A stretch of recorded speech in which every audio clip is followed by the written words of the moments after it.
Hey there, and welcome to the College Investor Audio Show. We're so glad you're hanging out with us today. Let's take a look at this. Interesting topic today.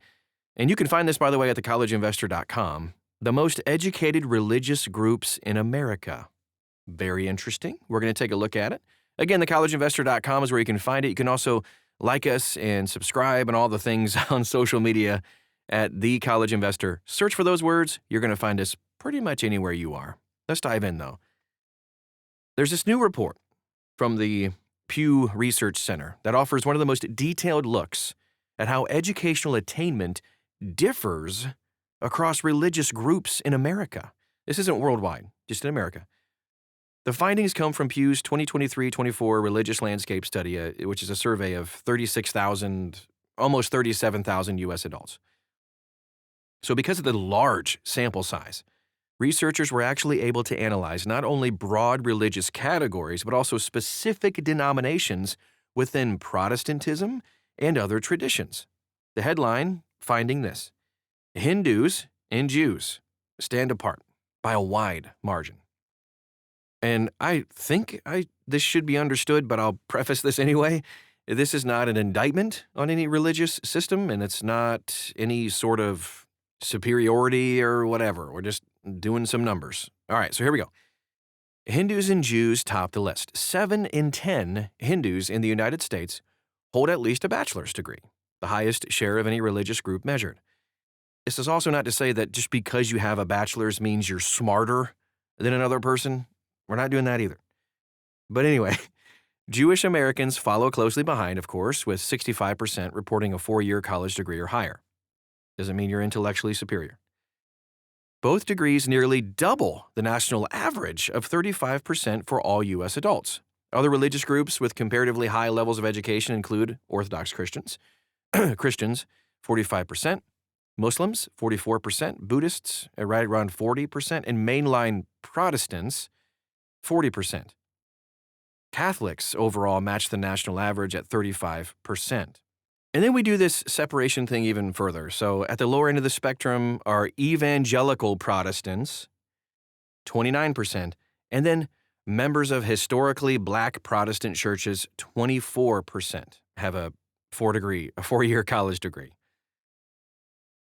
I don't know if this is very helpful because, we stand shoulder to shoulder and we're all in unity under one Jesus Christ. So I don't know, in my eyes, in my theology, this isn't very helpful, but here's what Pew's trying to do. They're trying to look at the differences and then see how they reflect an immigration pattern, or a mix of immigration patterns, socioeconomic factors, denominational history, and geographic distribution. Pew's report does not speculate on causes, which is so important here, but the educational profile of Hindu Americans, for example, aligns with broader immigration data showing that just many Indian immigrants arrive at the U.S. through employment-based visa programs that favor highly skilled workers. But then there's a sharp divide within Protestantism. The size of Pew's survey actually makes it possible to dive in really, really deep. Whether it's helpful or not, I don't know, to look more closely at educational attainment within Christian traditions.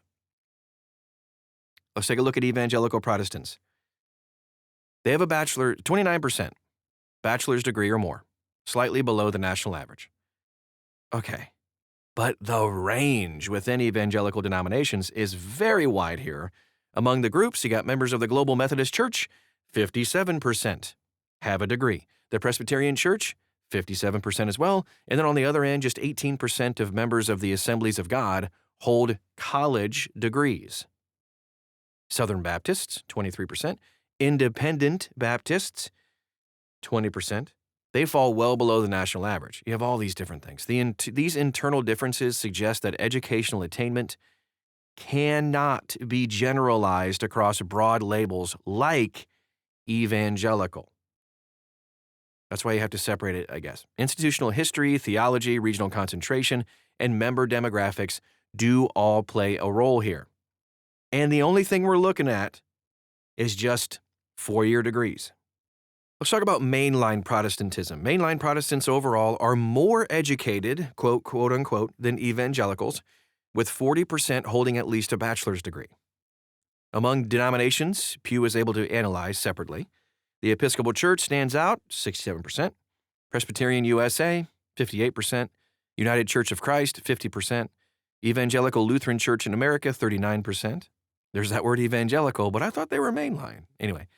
And the United Methodist Church, 42%, cluster near the national average. Okay. The American Baptist Churches USA, 13%. The 67% figure for Episcopalians places them roughly on par with Jewish Americans and just slightly below Hindus, making them one of the most highly educated Christian groups in the country. Now, historically black Protestant churches. Okay, so among historically black Protestant churches, 24% of members have a college degree or more, below the national average. And within that tradition, the National Baptist Convention stands at 24%, the Church of God in Christ, 10%. Pew did not have sufficient sample sizes to report separate results for some smaller denominations like the African Methodist Episcopal Church. Just don't have the numbers there. The religious unaffiliated. Okay, here we go. The nuns, N-O-N-E-S. The religiously unaffiliated account for a growing share of the U.S. population, although still very small, but their educational profile is not really uniform. 37% of the nuns, again, N-O-N-E-S, have a bachelor's degree or more, slightly above the average for national average. So breaking that down, we got agnostics at 53%, atheists at 48%, and I guess this interesting category, nothing in particular, 29%. I would argue that would be agnostic, but I digress. The contrast is significant. Agnostics and atheists are substantially more likely than Americans overall to hold college degrees. It's a small percentage of people, though. Those who describe their religion as nothing in particular are less likely than average to have completed college. Takeaways. If there are any, there's just a lot of numbers and stuff. Educational attainment is closely tied to income, employment stability, long-term wealth accumulation. So according to federal labor data, workers with bachelor's degrees typically earn substantially more over a lifetime than those with only a high school diploma. For example, communities with higher shares of college-educated adults often report higher median earnings and lower unemployment rates. Educational attainment can influence views on public policy, including education funding, student loan programs, workforce training initiatives, and then within religious institutions, educational differences may affect leadership structures, charitable priorities, and institutional investments in schools or scholarship programs. They don't necessarily have a degree on their name, but they're still educated. Does that make sense? At the same time, education levels within religious groups are shaped by broader demographics. Of course, immigration policy, geographic settlement patterns, historical access to higher education, and economic inequality. And just in some traditions, they're more likely to be missionaries, for instance. Pew's survey does not draw conclusions about why these differences exist. They're just numbers. It's just a statistical snapshot. Very important not to pigeonhole people based on percentages.